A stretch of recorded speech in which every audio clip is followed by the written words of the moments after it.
எல்லாரும் ஆரோக்கியமா சந்தோஷமா வாழ்க.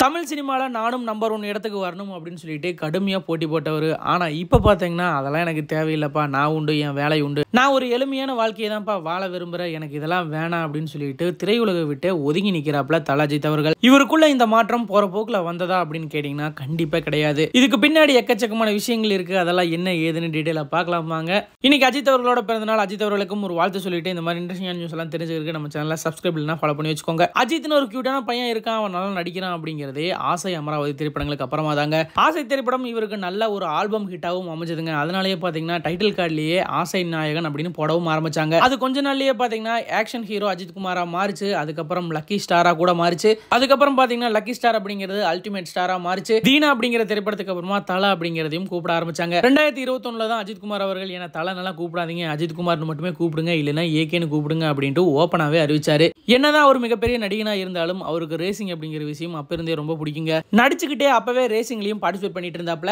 அஜித் அவர்களுக்கு ஒரு மிகப்பெரிய காம்படிஷனா அப்ப இருந்தது பாத்தீங்கன்னா தளபதி விஜய்ங்க.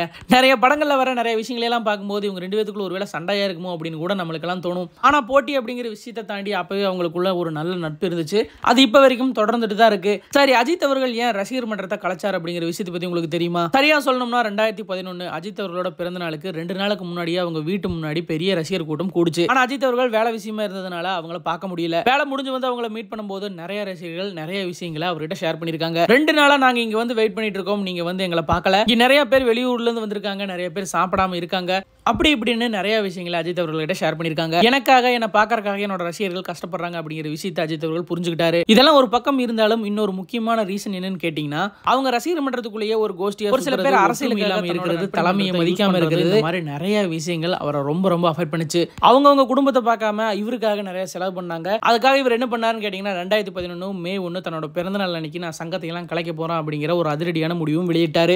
அப்ப பாத்தீங்கன்னா இவரு மங்காத்தா திரைப்படம் நடிச்சிட்டு இருந்தாரு. இவரோட இந்த முடிவு அப்போ மிகப்பெரிய அளவில் பேசப்பட்டுச்சுங்க.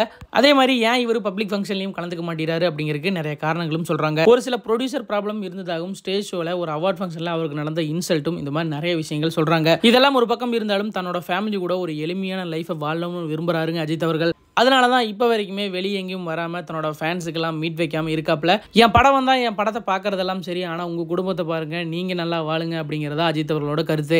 இப்போ அவரோட லைஃப் அப்படின்னு பார்த்துக்கிட்டிங்கன்னா படம் நடிப்பாரு, படம் நடிச்சதுக்கு அப்புறமா ரேசிங்ல பார்ட்டிசிபேட் பண்ணுவாரு, தன்னோட ஃபேமிலி கூட டைம் ஸ்பெண்ட் பண்ணுவாரு, ரெஸ்ட் எடுப்பாரு. இதே தாங்க அவரோட ரொட்டீன் லைஃபா போயிட்டு இருக்கு. அவர் ரொம்ப ரொம்ப சந்தோஷமா ஒரு எளிமையான லைஃபை ரொம்ப அழகா வாழ்ந்துட்டு இருக்காப்ல. கடவுளே அஜித்தேன்னு என்ன கூப்பிடாதீங்கன்னு அஜித் அவர்கள் சொன்னார் இல்லையா, யாராச்சும் கேட்கறமா? அப்பவும் தல ரசிகர்கள் இதே மாதிரி கேட்காம நிறைய விஷயங்கள் பண்ணதுனால தான் அவர் ரசிகர் மன்றத்தையே கலைச்சாருங்க.